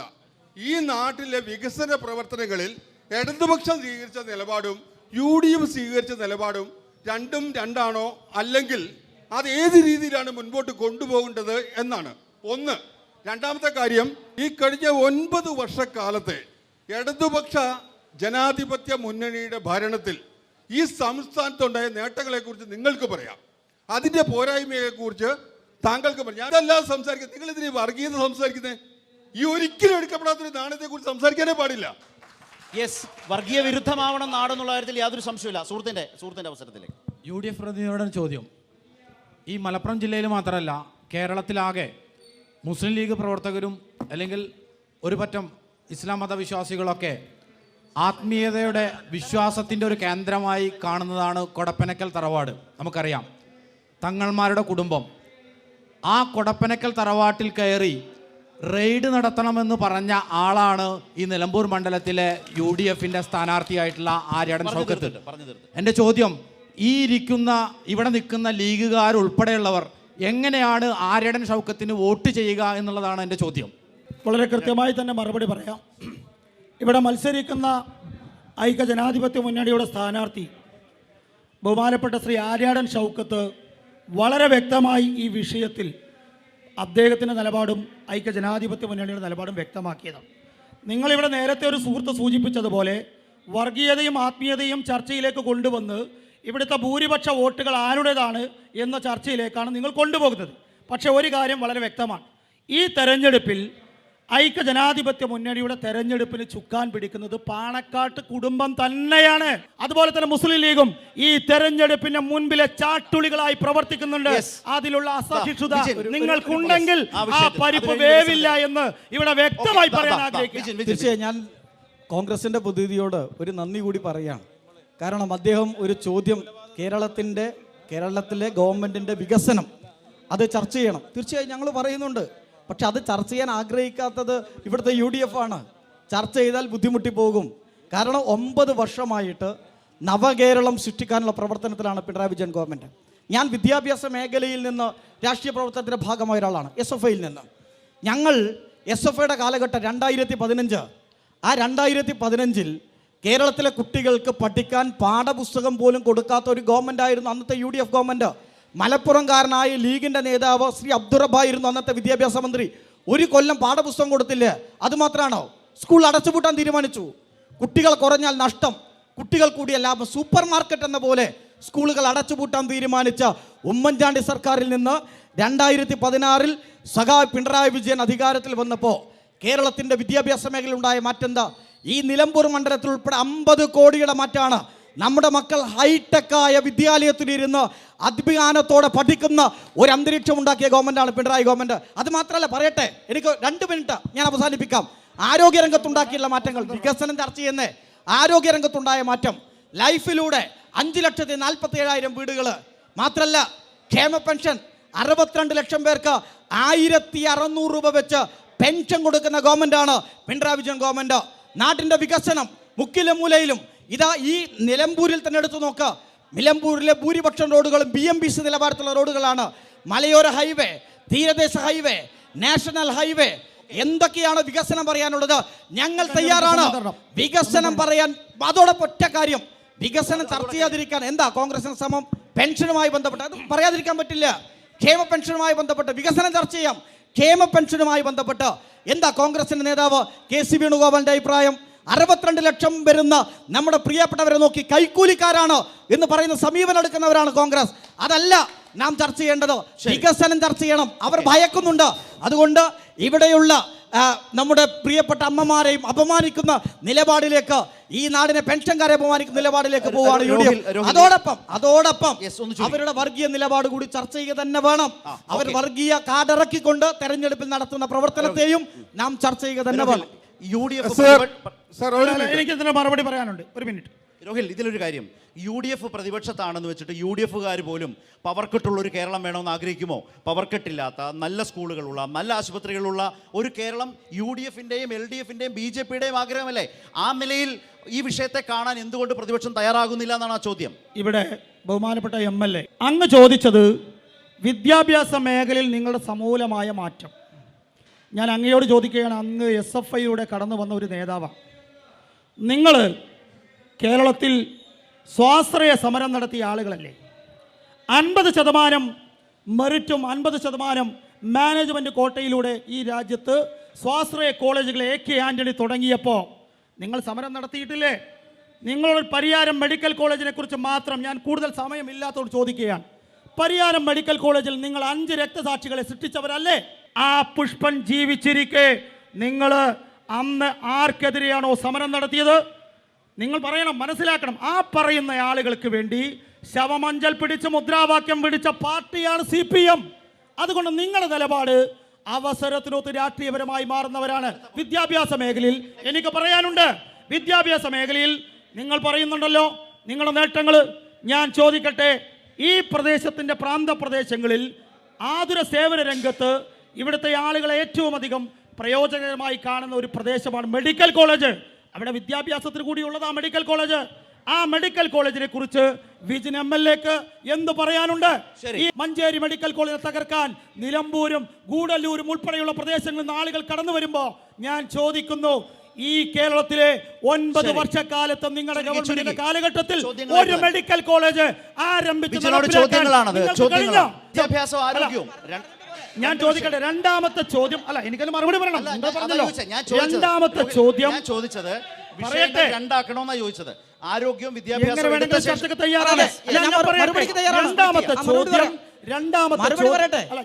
രണ്ടാമത്തെ കാര്യം, നിങ്ങളിവിടെ ലൈഫിനെ കുറിച്ച് പറയുന്നുണ്ട്. ലൈഫിനെ കുറിച്ച് നിങ്ങൾ കൂടുതലൊന്നും പറയരുത്. ലൈഫിനെ കുറിച്ച് പറഞ്ഞാൽ നമുക്ക് പറയാൻ കഴിയും, 2,20,000 രൂപ ലൈഫ് ഭവന പദ്ധതിയിൽ തദ്ദേശ സ്വയംഭരണ സ്ഥാപനങ്ങളെ നിങ്ങൾ ഹഡ്കോ ലോണിലേക്ക് കൊണ്ടുപോയി വരുന്ന 10 വർഷക്കാലം കടബാധ്യത സൃഷ്ടിച്ചുകൊണ്ടുള്ള ആ പ്രഖ്യാപനമാണോ നിങ്ങളുടെ ലൈഫ് ഭവന പദ്ധതിയായി നിങ്ങൾ പറയുന്നത്? നേരെ മറിച്ച് ഞങ്ങൾക്ക് പറയാനുണ്ട്, ഈ പ്രദേശത്തിന്റെ സമഗ്രമായ വികസനം, ഞാൻ ചർച്ച ചെയ്യുന്ന പോത്തുകലിന്റെ സമഗ്രമായ വികസനം, ഈ വികസനത്തിൽ ഏറ്റവും അനിവാര്യമായ 2 ഘടകങ്ങളുണ്ട്. ഒന്ന്, ചൂരൽമല പോത്തുകൽ ബൈപ്പാസ് എന്ന് പറയുന്ന ദേശീയ പാതയെ പോലെ മലയോര ഹൈവേ പറഞ്ഞു. ഇടതുപക്ഷ ജനാധിപത്യ മുന്നണിയുടെ നിലപാട് 9 വർഷക്കാലം സ്ഥലം MLA ആയ ശ്രീ PV അൻവർ ആയിരുന്നു നിങ്ങളുടെ സന്തോഷാചാരി. PV അൻവർ ഇതുവരെ അത് നടപ്പിലാക്കാൻ DPR തയ്യാറാക്കി. ഒരു ചോദ്യം കൂടി, എന്താണ് ചർച്ചയല്ലേ? ചർച്ചയല്ലല്ലോ, ഇതൊരു ചർച്ചയല്ലേ? കുറച്ച് ആളുകൾക്ക് സംസാരിക്കാൻ. ഏതായാലും അങ്ങയുടെ ചോദ്യത്തിന് ഓരോന്നായി മറുപടി പറയാം. അങ്ങ് UDF-ന്റെ വാട്സപ്പ് യൂണിവേഴ്സിറ്റിയിൽ വരുന്ന കാര്യങ്ങൾ ഇവിടെ വന്ന് പ്രസംഗിക്കരുത്. അതിൽ ഒന്നാമത്തെ ഭാഗം വിദ്യാഭ്യാസ മേഖലയിലാണ്. അങ്ങ് പറഞ്ഞ ആന്റണിയുടെ കാലത്തെ സ്വാശ്രയ സമരം ഞങ്ങളതിൽ ഉറച്ചു നിൽക്കുകയാണെന്നേ. ഞങ്ങൾ അന്ന് പറഞ്ഞതിൽ ഇപ്പോൾ എഞ്ചിനീയറിംഗ് കോളേജിൻ്റെ അവസ്ഥ എന്താ? സ്വാശ്രയ എഞ്ചിനീയറിംഗ് കോളേജുകളല്ലേ ഇപ്പോൾ LKG UKG സ്കൂളുകളാക്കി മാറ്റുകയാണ്. ഞങ്ങൾ അന്ന് പറഞ്ഞ കാര്യങ്ങൾ നടക്കുകയാണ്. മറ്റൊരു ഭാഗം പരിയാരം മെഡിക്കൽ കോളേജ്. അങ്ങ് കാര്യങ്ങൾ മനസ്സിലാക്കാതെ പറയരുതെന്നേ. പുഷ്പനും കുത്തുപറമ്പിലെ രക്തസാക്ഷികളും ഞങ്ങൾക്ക് വൈകാരികമാണ്. അവർ നടത്തിയ പോരാട്ടങ്ങൾ ഞങ്ങൾ ശക്തമായി തന്നെ ഏറ്റെടുക്കുന്നുണ്ട്. പക്ഷേ പരിയാരത്തിൻ്റെ വിഷയം എന്താണ് സുഹൃത്തെ? എൻ്റെ നാട്ടിലാണ് പരിയാരം മെഡിക്കൽ കോളേജ്. അന്ന് സർക്കാരിൻ്റെ ഭൂമി മുഖ്യമന്ത്രിയായിരുന്ന K കരുണാകരനും സഹകരണ വകുപ്പ് മന്ത്രിയായ MV രാഘവനും ചേർന്ന് തൻ്റെ സ്വന്തം പേരിലേക്ക് മാറ്റി അവിടെ സ്വന്തം പേരിൽ ഒരു ഹോസ്പിറ്റൽ തുടങ്ങാനെടുത്ത തീരുമാനം, TB സാനിറ്റോറിയത്തിൻ്റെ സ്ഥലം സ്വന്തം ട്രസ്റ്റിൻ്റെ പേരിലാക്കി സ്വന്തം പേരിൽ അവിടെ ഒരു ഹോസ്പിറ്റൽ തുടങ്ങാൻ തീരുമാനിച്ചപ്പോൾ അതിനെതിരായി നടന്ന ഐതിഹാസികമായ സമരത്തിൻ്റെ പേരാണ് കുത്തുപറമ്പ് സമരം. അതിനെ നിങ്ങൾ ശാസ്ത്രീയ സമരമായി കുട്ടിക്കൊടുക്കരുത്. ആ സമരത്തിന്റെ പുഷ്പണി ഉൾപ്പെടെ രക്തസാക്ഷികളെ ഏർത്തുപിടിച്ചുകൊണ്ടാണ് സഖാ Pinarayi Vijayan medical college government medical college രണ്ടാമത്തെ ഭാഗം പറയട്ടെ സുഹൃത്തെ, പറയട്ടെ. രണ്ടാമത്തെ ഭാഗം ഞാൻ പറയട്ടെ, ഞാൻ പറയട്ടെ. പിന്നെ അല്ലല്ല, ഞാൻ പറയട്ടെ. പിന്നെ അങ്ങ് സ്വകാര്യ സർ, അതിനെക്കുറിച്ച് നിങ്ങൾ പഠിക്കുക. ഞങ്ങൾക്ക് ഈ കൈരളിയുടെ തന്നെ പ്ലാറ്റ്ഫോമിൽ ഞാൻ തന്നെ വരാം. എന്താണ് സ്വകാര്യ സർവകലാശാല നയവുമായി ബന്ധപ്പെട്ട് കേരള നിയമസഭയിൽ ആ ബില്ല് അവതരിപ്പിച്ച ഒരു MLA ഞാൻ. നമുക്ക് ചർച്ച ചെയ്യാമെന്നേ. നിങ്ങൾ അതിനെ നിങ്ങളുടെ നയമായി കൂട്ടിക്കൊടുക്കരുത്. ഇത് നിങ്ങളുടെ കച്ചവടത്തിന് നയമല്ലെന്ന്. കേരളത്തിന്റെ ഉന്നത വിദ്യാഭ്യാസ മേഖലയിൽ പുത്തനുറവ് നൽകുന്ന ഒരു പദ്ധതി. മറ്റൊന്ന് മെഡിക്കൽ കോളേജ് പറയട്ടെ. മെഡിക്കൽ കോളേജ് എന്താ പറഞ്ഞത്? മഞ്ചേരി ഉൾപ്പെടെ ഇടുക്കി ഉൾപ്പെടെ നിങ്ങൾ മെഡിക്കൽ കോളേജ് തുടങ്ങിയെന്നോ? എന്താ അവസ്ഥ? ഇവിടുത്തെ ജില്ലാ ആശുപത്രിക്കും താലൂക്ക് ആശുപത്രിക്കും ബോർഡ് മാറ്റി മെഡിക്കൽ കോളേജ് ആക്കി എന്ന് പറഞ്ഞ് പ്രഖ്യാപിച്ച് കടലാസിൽ എഴുതി വെച്ചാൽ സുഹൃത്തെ മെഡിക്കൽ കോളേജ് ആകില്ല. ഇടതുപക്ഷ ജനാധിപത്യ മുന്നണി വന്നതിന് ശേഷമാണ് അവിടെ അടിസ്ഥാന സൗകര്യം വർദ്ധിപ്പിച്ചത്. അവിടെ മെഡിക്കൽ കോളേജായി കോഴ്സ് ഉൾപ്പെടെ തുടങ്ങാൻ വേണ്ടി ഇടപെടൽ നടത്തിയത് ഈ കേരളത്തിലെ പിണറായി ഗവൺമെന്റ് ആണ്. ഇതാണ് യാഥാർത്ഥ്യം.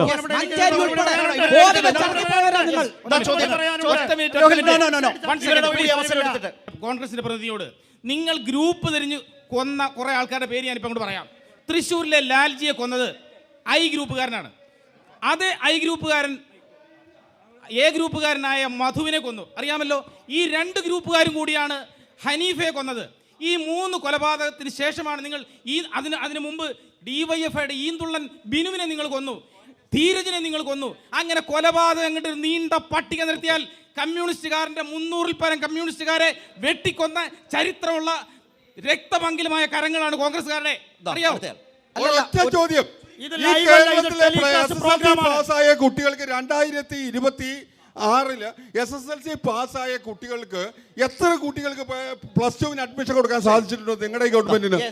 2026 SSLC റിസൾട്ട് പ്രഖ്യാപിക്കുമ്പോൾ തന്നെ വിദ്യാഭ്യാസ മന്ത്രി പറഞ്ഞു ഒരൊറ്റ കുഞ്ഞിക്ക് സീറ്റ് കിട്ടാണ്ടെങ്കിൽ മുഴുവൻ കുട്ടികൾക്കും +1 പ്രവേശനം കൊടുത്തിരിക്കും. അത് തീരുമാനമായി പറഞ്ഞിട്ടുണ്ട്. UDFന്റെ പ്രതിനിധിയോടെയാണ് ചോദിക്കാനുള്ളത്. കഴിഞ്ഞ ആഴ്ച ഇതേ പോത്തുകല്ലിൽ വന്ന് നിന്നുകൊണ്ട് നിങ്ങൾ പറഞ്ഞു ക്ഷേമ പെൻഷൻ, ലൈഫ് മുതലായ പദ്ധതികൾ ഞങ്ങൾ വന്നു കഴിഞ്ഞാൽ നിർത്തലാക്കുമെന്ന്. നിങ്ങളുടെ വാഗൊണ്ട് പറഞ്ഞതാണ്, ഈ കേട്ടതാണ് ഈ ഇരിക്കുന്ന ജനം മുഴുവൻ. പ്രവാസി ക്ഷേമത്തെ പറ്റി നിങ്ങൾ എന്തെങ്കിലും കേട്ടിട്ടുണ്ടോ? മുൻപൊരു മന്ത്രി ഉണ്ടായിരുന്നു MM മാസൻ. ഒരു വകുപ്പും കൊടുത്തിരുന്ന ആ വ്യക്തിക്ക് കേരളത്തിലെ പ്രവാസികളുടെ കാര്യങ്ങൾക്ക് വേണ്ടി എന്തെങ്കിലും ഒരക്ഷരം മിണ്ടുകയോ എന്തെങ്കിലും ക്ഷേമ പ്രവർത്തികൾ ചെയ്ത ഒരു സർക്കാരായിരുന്നു UDFൻ്റേത്. 3000 മുതൽ 8000 രൂപ വരെ ഇന്ന് പ്രവാസികൾ പെൻഷൻ വാങ്ങുന്നുണ്ട്. അറിയുമോ നിങ്ങളത്? നിങ്ങൾക്ക് എന്തെങ്കിലും കാര്യത്തിൽ ലോക കേരള സഭ കേരളത്തിൽ നടത്തുമ്പോൾ എല്ലാവരുടെയും പ്രതിനിധികളായിട്ട്, സാധാരണക്കാരൻ്റെയും പാവപ്പെട്ടവരുടെയും പ്രതിനിധികളായിട്ട് ലോക കേരള സഭയിലേക്ക് പുറം കേരളത്തിലുള്ളവരെ, കേരളത്തിന് പുറത്തുള്ളവരെ നമ്മളെ നിയമസഭയ്ക്കകത്തുള്ള ശങ്കർ നാരായണനായി ആ ഹാളിലേക്ക് ക്ഷണിച്ചു വരുത്തിക്കൊണ്ട് ഇവരെ ഇതെത്തിക്കൊണ്ട് ആ തീരുമാനമാണെന്ന് കേന്ദ്ര ഗവൺമെന്റ് സംസ്ഥാനങ്ങൾക്ക് നിർദ്ദേശം കൊടുത്തത്. അത് പോയി പഠിക്കാൻ. നിങ്ങൾ അന്ന് എന്താ പറഞ്ഞത്? ഭക്ഷണം കഴിക്കാൻ, അന്തസ്സായിട്ട് ഭക്ഷണം കഴിക്കുന്നവരെ കളിയാക്കുന്ന സ്വഭാവമല്ലേ നിങ്ങൾക്കുള്ളത്? മാന്യതയോടുകൂടി ഭക്ഷണം കഴിക്കാൻ, അന്തസ്സോടെ ജീവിക്കുക എന്നുള്ളതാണ്. നിങ്ങൾ അറിഞ്ഞാൽ പറയുന്നതാണ് ഇടതുപക്ഷക്കാർ, കമ്മ്യൂണിസ്റ്റുകാർ അടിയാളന്മാരായി ജീവിക്കണം എന്നുള്ളത്. യൂസഫ് അലിയെ പോലെ യൂസഫ് അലി പറയുന്നത് കേൾക്കൂ. നിങ്ങൾ പ്രവാസി ക്ഷേമവുമായി ബന്ധപ്പെട്ടിട്ട് നിങ്ങൾക്ക് എന്ത് നിർദ്ദേശം വെക്കാനുണ്ട്? പിണറായി വിജയൻ സർക്കാർ വെച്ചിരിക്കുന്ന നോർക്ക ഇപ്പോൾ 20 ലക്ഷം രൂപ വരെ 20 ലക്ഷം രൂപ വരെ പലിശയില്ലാതെ ലോണ് തരുന്നുണ്ട്. നിങ്ങൾ വന്നാൽ ഈ പദ്ധതി നിർത്തലാക്കുമോ? ഇതാണ് ചോദിക്കുന്നത്. ആദ്യം LDFന്റെ ഒരു പ്രതിനിധി എന്നോട് ചോദ്യം ചോദിച്ചത് കൊലപാതക രാഷ്ട്രീയത്തിൻ്റെ കാര്യങ്ങളെക്കുറിച്ചാണ്.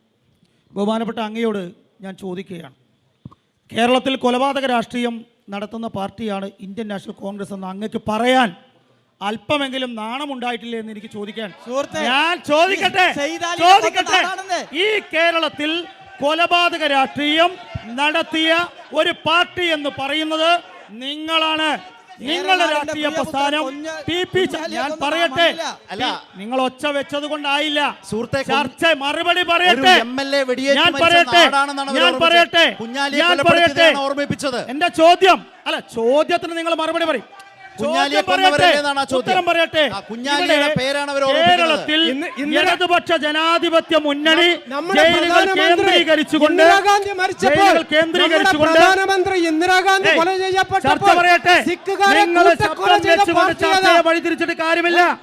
പറയട്ടെ, ഈ കേരളത്തിൽ ഇടതുപക്ഷ ജനാധിപത്യ മുന്നണി ചർച്ചയിലേക്ക് വരണം. യെസ്, നിങ്ങള് ചർച്ചക്ക് വിളിക്കുമ്പോ ചർച്ചയുടെ കോൺഗ്രസിന്റെ ചർച്ച പറയട്ടെ. സിഖുകാരെ കൂട്ടക്കൊല ചെയ്ത പാർട്ടി ഏതാ? സിഖുകാരെ കൂട്ടക്കൊല ചെയ്ത പാർട്ടി ഏതാ? അവിടെ ഇരിക്കെ, നമുക്ക് ശരിയാക്കാം.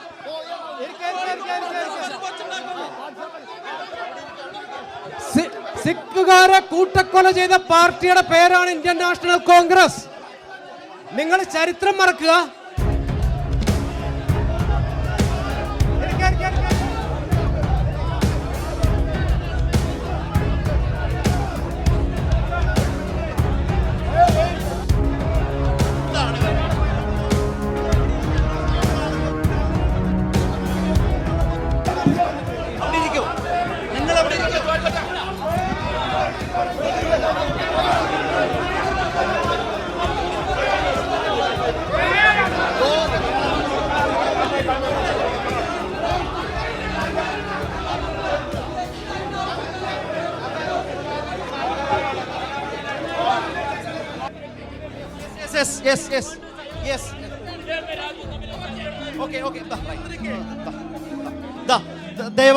ദയവായി ചുരുക്കി.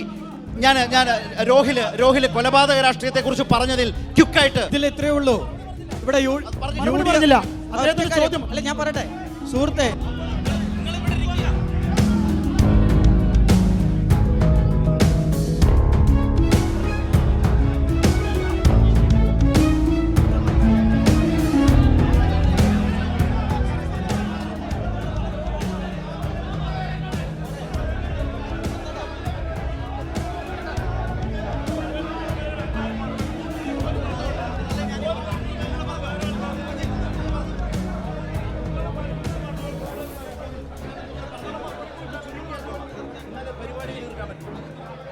രോഹിൽ പറഞ്ഞത് കംപ്ലീറ്റ് ചെയ്യൂ പ്ലീസ്.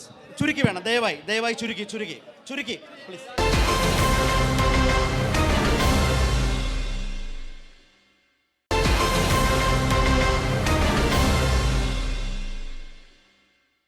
കൊലപാതക രാഷ്ട്രീയത്തിന്റെ വിഷയമാണ് ഇവിടെ ചർച്ച.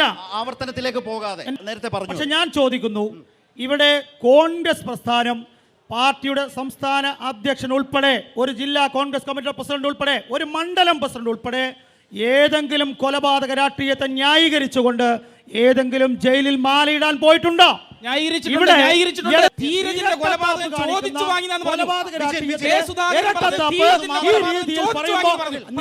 രാഷ്ട്രീയം കപട രാഷ്ട്രീയമാണ്. കൊലപാതക രാഷ്ട്രീയത്തിൽ ഉണ്ടാക്കുന്ന വൈകാരികത തികച്ചും വളരെ വൃത്തികെട്ട രാഷ്ട്രീയമാണ്. ഇതേക്കുറിച്ച് മാത്രം വിജിൻ, ഒറ്റ ഭാഗ്യമുള്ളൂ. ഞാൻ വളരെ സമാധാനത്തോടു കൂടി പറയാം. നമ്മളൊരു ജനാധിപത്യപരമായ ചർച്ചയാണ്. UDFന്റെ പ്രതിനിധിയോട് കൊലപാതക രാഷ്ട്രീയവുമായി ബന്ധപ്പെട്ട ഒരു ചോദ്യം ചോദിച്ചപ്പോൾ അദ്ദേഹം പറഞ്ഞൊരു പ്രയോഗം നിലമ്പൂരുകാർക്ക് പൊള്ളുവന്നേ. ഇന്ത്യയിൽ ആദ്യമായിട്ട് ഒരു MLA കൊലപ്പെടുത്തിയ ഏറനാടിൻ്റെ പ്രിയപുത്രൻ കുഞ്ഞാലിയുടെ മണ്ണിൽ നിന്നിട്ടാണ് ഇദ്ദേഹം ഈ കാര്യം പറയുന്നത്. ഇതാണ് ഇവരുടെ രാഷ്ട്രീയം. മറ്റൊരു ഭാഗം നേരത്തെ ചോദിച്ച ചോദ്യങ്ങളുണ്ടല്ലോ. ഒരുപക്ഷെ ഇന്ത്യയിൽ ആദ്യമായിട്ട് ഒരു പഞ്ചായത്ത് പ്രസിഡന്റിനെ കല്ലെറിഞ്ഞു, എൻ്റെ നാട്ടിലെ രാമന്തളിയിൽ ലീഗുകാരാ കല്ലെറിഞ്ഞ് കൊലപ്പെടുത്തിയത്. CPMന്റെ പഞ്ചായത്ത് പ്രസിഡന്റിനെ, മുനിസിപ്പൽ ചെയർമാനെ, നമ്മുടെ പ്രിയങ്കരനായ സ്ഥാനാർത്ഥി സഖാവ് M. സ്വരാജിൻ്റെ മനോഹരമായ ഒരു പ്രസംഗത്തിൻ്റെ ഒരു ഭാഗം തന്നെയുണ്ട്. അദ്ദേഹം ഇതിൻ്റെ കൃത്യമായ കണക്കുകൾ വെച്ചിട്ട് കുഞ്ഞാലിയുടെ മണ്ണിൽ വന്ന് നിങ്ങൾ ഈ തരത്തിലുള്ള ന്യായീകരണം നടത്തിയാൽ ഇവിടെ വികാരം പൊട്ടിപ്പുറപ്പെടും. അത് നിലമ്പൂരിൻ്റെ വികാരമാണ്.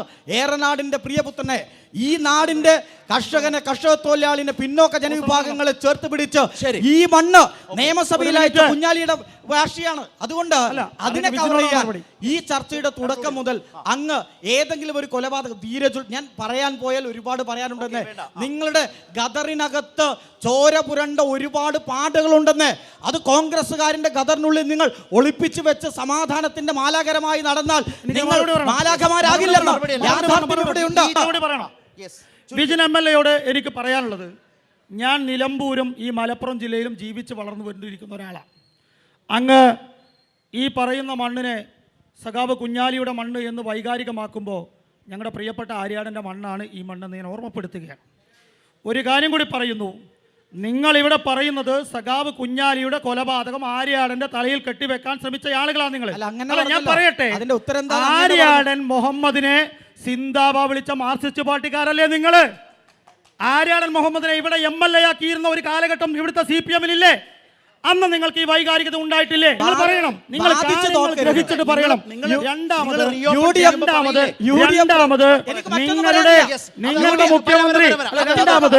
നിങ്ങളുടെ മുഖ്യമന്ത്രി ബഹുമാനപ്പെട്ട പ്രിയപ്പെട്ട പിണറായി വിജയൻ അവർ, അദ്ദേഹം FIR-ൽ പ്രതിയായ കൊലക്കേസുകൾ നിങ്ങൾ മറന്നുപോയോ? വാടിക്കൽ രാമകൃഷ്ണന്റെ കൊലപാതകവും അതുപോലെ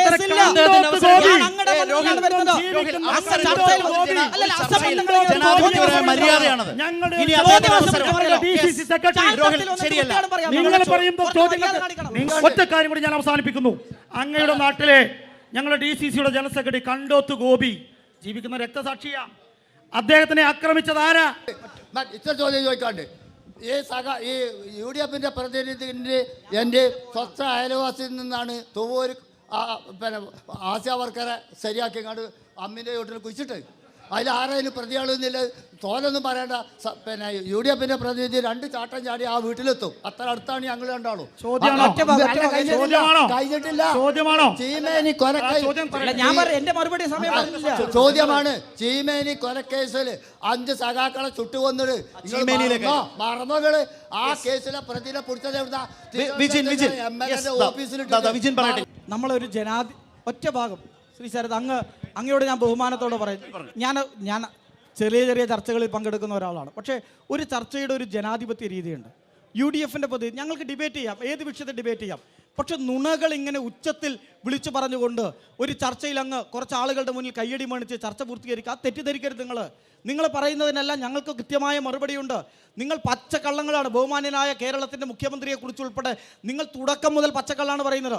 ഞാൻ ഒറ്റ ഭാഗം ഞാൻ മറുപടി പറയാൻ പോയാൽ അതൊരു തെറ്റായിപ്പോൾ. നിങ്ങൾ തുടക്കത്തിൽ 2014 സഖാ പിണറായി വിജയൻ CPM-ന്റെ സംസ്ഥാന സെക്രട്ടറി ആയിരിക്കുമ്പോൾ നടത്തിയൊരു പത്രസമ്മേളനമുണ്ട് ജമാഅത്തെ ഇസ്ലാമിക്കെതിരായി. ഞാൻ വീഡിയോ കൈരളിക്ക് തരാം.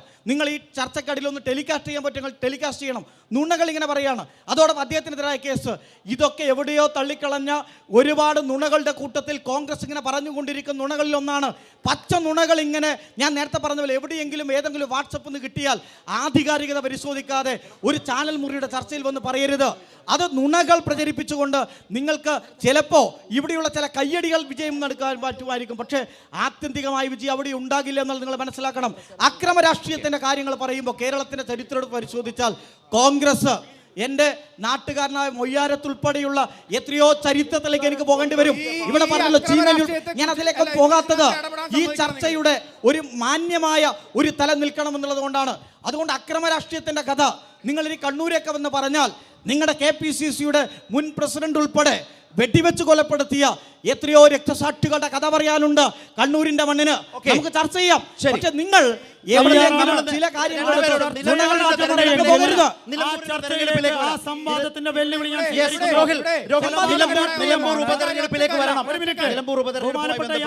ഒന്ന് ഹൈടെക് സ്കൂളുകളുടെ കാര്യം പറഞ്ഞു.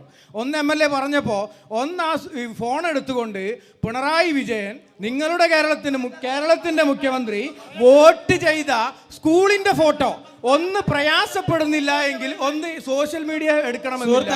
നിങ്ങൾ ഇതൊന്ന് എടുത്തു നോക്കി കഴിഞ്ഞാൽ നിങ്ങൾക്ക് സുഹൃത്തേ, കാണാം. അതാണ് നിങ്ങളുടെ പ്രശ്നം. പിണറായി വിജയൻ അതാണ് അസ്വസ്ഥരാമല്ല. ഇവിടെ ഏതോ ഒരു സഹോദരൻ ചോദിച്ചു 10ാം ക്ലാസ് പാസ്സായ നമ്മുടെ മലപ്പുറം ജില്ലയിലെ വിദ്യാർത്ഥികൾക്ക് അഡ്മിഷന്റെ കാര്യം ചോദിച്ചു. എത്ര കുട്ടികൾക്കാ നമ്മുടെ ജില്ലയിൽ മലപ്പുറം ജില്ലയിൽ പുറത്തിരിക്കേണ്ടി അല്ല സുഹൃത്തെ, വന്നത്? കഴിഞ്ഞ പ്രാവശ്യം അഡ്മിഷൻ കിട്ടി. ഞാൻ സീറ്റുകൾ ചോദിക്കട്ടെ, vacant അല്ലായിരുന്നോ? നമ്മുടെ സംസ്ഥാനത്തിനകത്ത് നമ്മുടെ ഒരു മറുപടിയുണ്ട്. ഈ നാടിന്റെ വികസനം എങ്ങനെയെല്ലാം കോൺഗ്രസ്സുകാർ കഴിഞ്ഞ 9 വർഷമായി താങ്കൾക്കുള്ള മറുപടി തടസ്സപ്പെടുത്തി തരാം. എന്നുള്ളതിന്റെ 9 പ്രത്യക്ഷമായ ഉദാഹരണം ഞാൻ ഇപ്പോ പറയാം. ഒരു മറുപടി. അവസരത്തിൽ രണ്ടുപേരിലേക്ക് ഒരു മറുപടി. അല്ല, ധർമ്മടം പറഞ്ഞതുകൊണ്ടാണ്. നേരിട്ട് ഒറ്റ കാര്യം അദ്ദേഹം നേരിട്ട് പറയുമ്പോൾ ചോദ്യം നിങ്ങളോടാണ്. ധർമ്മടം പറഞ്ഞു മുഖ്യമന്ത്രിയുടെ മണ്ഡലം. സുഹൃത്തെ, അങ്ങ് പറഞ്ഞു മുഖ്യമന്ത്രിയുടെ മണ്ഡലത്തിലെ ഗവൺമെന്റ് സ്കൂൾ പൂട്ടി. എന്റെ ചെലവിൽ നിങ്ങളെ ഞാൻ ധർമ്മടത്തെ കൊണ്ടുപോകാം. പിണറായി വിജയന്റെ ധർമ്മടത്ത് ഏതെങ്കിലും ഒരു ഗവൺമെന്റ് സ്കൂൾ, വാട്സപ്പ് യൂണിവേഴ്സിറ്റിയെ കേട്ട് പറയരുത്. ഒരു സ്കൂൾ ഗവൺമെന്റ് സ്കൂൾ അടച്ചുപൂട്ടിയിട്ടില്ല. ഒരു ഗവൺമെന്റ് സ്കൂൾ അടച്ചുപൂട്ടിയിട്ടില്ല. നിങ്ങൾ ഞാൻ വെല്ലുവിളിച്ചുകൊണ്ട് പറയാണ്, ധർമ്മടത്ത് ഏതെങ്കിലും ഒരു വാട്സപ്പ് യൂണിവേഴ്സിറ്റി കൊണ്ടുവരരുത്. ഒരു സർക്കാർ സ്കൂൾ അടച്ചുപൂട്ടിയിട്ടില്ല. അത് വാട്സപ്പ് യൂണിവേഴ്സിറ്റി ആണെന്നാ പറഞ്ഞത് സുഹൃത്തെ. വാട്സപ്പ് യൂണിവേഴ്സിറ്റി ആണെന്നാ പറഞ്ഞത്. അത് വോട്ട് ചെയ്ത പടവാ. ആ പിണറായി വോട്ട് ചെയ്ത പടവാ കാണിച്ചേ. അത് വോട്ട് ചെയ്യണ്ടേ പിന്നെ ഇലക്ഷന്? അല്ല, സുഹൃത്ത് കാണിച്ച പടം വോട്ട് ചെയ്യുന്നതാണ് മുഖ്യമന്ത്രി. അതിന്റെ മറുപടിയാ പറഞ്ഞത്. അതിന്റെ മറുപടിയാണ് MLA പറയുന്നത്. കേൾക്കൂ സുഹൃത്തെ, ഒരു മിനിറ്റ് എനിക്ക് അവസരം തരണം. അല്ല, ഒറ്റ കാര്യം കൂടെ കേൾക്കൂ. ഒരു ചോദ്യം. അല്ല, ഒറ്റ കാര്യം വിജയൻ MLA തീർത്തിട്ട് ഒറ്റ കാര്യം ആ കാര്യം പറയുന്നത് അത് തീർത്തിട്ട് അങ്ങ് പറഞ്ഞത് ഞാൻ കണ്ണൂരിൽ നിന്നാണ് വരുന്നത്. കണ്ണൂരിൽ ധർമ്മട മണ്ഡലത്തിൽ സർക്കാർ സ്കൂൾ അടച്ചുപൂട്ടി എന്നാണ് UDFന്റെ പ്രതിനിധി പറഞ്ഞത്. ഒരു സർക്കാർ സ്കൂളും ധർമ്മട മണ്ഡലത്തിൽ അടച്ചുപൂട്ടിയിട്ടില്ല. നിങ്ങൾ ഏതെങ്കിലും വാട്സപ്പ് യൂണിവേഴ്സിറ്റിയിൽ അടുത്തേക്ക് വന്ന് പറയരുത്. അവസാനമായി രോഹിൽ ഈ തെരഞ്ഞെടുപ്പിൽ വിഷയങ്ങൾ വളരെ സജീവമാകുന്ന ഈ തെരഞ്ഞെടുപ്പിൽ പല ചോദ്യങ്ങൾക്ക് മുമ്പിലും UDF നിൽക്കുന്നു. നിങ്ങൾക്ക് നഷ്ടപ്പെട്ടു പോയതാണ് നിലമ്പൂർ, തിരിച്ചുപിടിക്കാൻ കഴിയും എന്ന് പറയുന്നതിന്റെ അടിസ്ഥാനം എന്താണ്? ഞാൻ അതിന് മുമ്പ് ഒറ്റ കാര്യം കൂടി പറഞ്ഞ് അവസാനിപ്പിക്കുകയാണ്. ഇവിടുത്തെ നിലമ്പൂർ ഗവൺമെന്റ് കോളേജിന്റെ നിലപാട്, അതിനെക്കുറിച്ച് വികസനത്തെക്കുറിച്ച് പറയുന്ന MLA വിദ്യാഭ്യാസ മേഖലയെക്കുറിച്ച് പറഞ്ഞല്ലോ. ഗവൺമെന്റ് കോളേജിന്റെ ഇന്നത്തെ അവസ്ഥയൊന്ന് വെളിപ്പെടുത്തിയാൽ വളരെ നന്നായിരിക്കും. ഇനി എനിക്ക് പറയാനുള്ളത്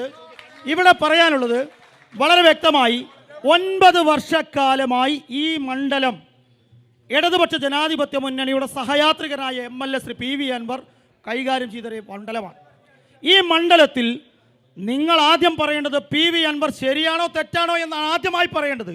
PV അൻവർ ഒരു ഭാഗത്തു കൂടി പറയുന്നു, ഞാൻ MLA ആയപ്പോൾ എൻ്റെ കയ്യിലെ പണം എടുത്തുകൊണ്ട് കുറേ വികസനം നടത്തിയെന്ന് ഒരു ഭാഗത്തൂടെ പ്രചരണം നടത്തുകയാണ്. ഇവിടെ നിങ്ങൾ പറയുന്നു നിങ്ങൾ നേരിട്ട് MLA ഇല്ലാതെ നടപ്പിലാക്കി എന്നാണ്. ഞങ്ങളുടെ ചോദ്യം ഇവിടെ കഴിഞ്ഞ 9 വർഷക്കാലമായി വികസന മുരടിപ്പിലേക്ക് നിൽക്കുന്ന മണ്ഡലം KSRTCയുടെ ഇന്നത്തെ അവസ്ഥ നിങ്ങൾ പോയി പരിശോധിക്കണം. പ്രിയപ്പെട്ട വിജയൻ MLA വരുമ്പോൾ നിലമ്പൂരിൽ കോടതിപ്പടിയിൽ പോകുമ്പോൾ 9 വർഷങ്ങൾക്ക് മുൻപ് ശ്രീ ആര്യാടൻ മുഹമ്മദ് MLA ആയിരുന്ന സമയത്ത് അദ്ദേഹം കൊണ്ടുവന്ന ആ ഷോപ്പിംഗ് കോംപ്ലക്സിന്റെ ഒരു ഇഞ്ച് പോലും മുന്നോട്ട് പോകാൻ ഇടതുപക്ഷ ജനാധിപത്യ മുന്നണിക്ക് സാധിച്ചില്ല. ഞാൻ ഒറ്റ കാര്യം കൂടി പറയട്ടെ. ഇതുപോലെ തന്നെ ഈ പോത്തുകലിനെ ബാധിക്കുന്ന ഇതിലൂടെ കടന്നു പോകുന്ന നഞ്ചൻ പാത റെയിലിനെ അട്ടിമറിച്ചുകൊണ്ട് DPR പോലും നടപ്പിലാക്കാൻ കഴിയാതെ തലശ്ശേരി പാതയിലേക്ക് കൊണ്ടുപോയത് വിജിനിന്റെ ഉത്തരവാദിത്തപ്പെട്ട ആളുകളല്ലേ? വികസനത്തെ ചോദ്യം ചെയ്യുകയാണ് UDF ചെയ്യുന്നത്. വികസനം പറഞ്ഞ് ഈ മണ്ഡലത്തെ ഇടതുപക്ഷത്തിന്റെ തന്നെ സീറ്റാക്കി നിർത്താൻ ഇടതുമുന്നണിക്ക് കഴിയുമോ? തീർച്ചയായും. എന്തുകൊണ്ടെന്നാൽ ഇവിടെ UDFന്റെ പ്രതിനിധി തെറ്റായൊരു കാര്യമാണ്. ഞാനൊരു ജനപ്രതിനിധിയാണ്, ഒരു മണ്ഡലത്തിന്റെ MLA ആണ്. മണ്ഡലത്തിന്റെ വികസനം എന്ന് പറയുന്നത് MLAയുടെ സ്വന്തം പോക്കറ്റിനെടുത്ത് ചെയ്യുന്നതല്ല, സർക്കാർ തരുന്നതാണ്. 9 വർഷം 2000 കോടിയുടെ വികസന പദ്ധതികളാണ് പിണറായി വിജയൻ ഗവൺമെന്റ് ഈ മണ്ഡലത്തിൽ നടപ്പിലാക്കിയത്. 2000 കോടിയുടെ 15.25 കോടി രൂപയുടെ മിനി സിവിൽ സ്റ്റേഷൻ ഉൾപ്പെടെ ഒരുപാട് ഭാഗങ്ങൾ പറയാനുണ്ട്. ഇപ്പോഴത്തെ ഏറ്റവും ഒടുവിൽ നിലമ്പൂർ ബൈപ്പാസ് ഉൾപ്പെടെ ഇവിടെ യാഥാർത്ഥ്യമാകാൻ പോകുന്ന വികസന കുതിപ്പിന്റെ കണക്കുകൾ നമുക്ക് ഓരോന്നായിട്ട് പറയാം സുഹൃത്തെ. ഓരോ കാര്യങ്ങളുണ്ട്. 9 വർഷം കൊണ്ട് പിണറായി ഗവൺമെന്റ് നടപ്പിലാക്കി 50 കോടി സ്കൂളുകൾക്കായി മാറ്റിവെച്ചു. ഓരോന്നുണ്ട്. 3.58 ട്രഷറി കെട്ടിടം, 5 കോടി വൈദ്യുതി മേഖലയ്ക്ക്, പാർപ്പിടം, ക്ഷേമ പെൻഷനുകൾ, അങ്ങനെ ഓരോന്നും. അങ്ങ് പറയാത്തൊരു ഭാഗമുണ്ടല്ലോ, കവളപ്പാറ പുനരധിവാസം ഞാൻ അങ്ങോട്ട് പറയാം, ഇവർ ചർച്ച കിടന്നതാണ്. ആ കവളപ്പാറ പുനരധിവാസത്തിൽ മഹാവെമ്പി ഉൾപ്പെടെ കേരള ഗവൺമെന്റിനെ അഭിനന്ദിച്ചു. കാരണം ഈ ജനങ്ങൾക്ക് 20 കോടിയുടെ വികസനം നിങ്ങളെ തുണയ്ക്കുമെന്നാണോ? തീർച്ചയായും ചലഞ്ച് ചെയ്യാണ് വികസനത്തിന് തുടർച്ചയുണ്ടാകും. എം സ്വരാജിലൂടെ ആ വികസന കുതിപ്പിലേക്ക് നിലമ്പൂർ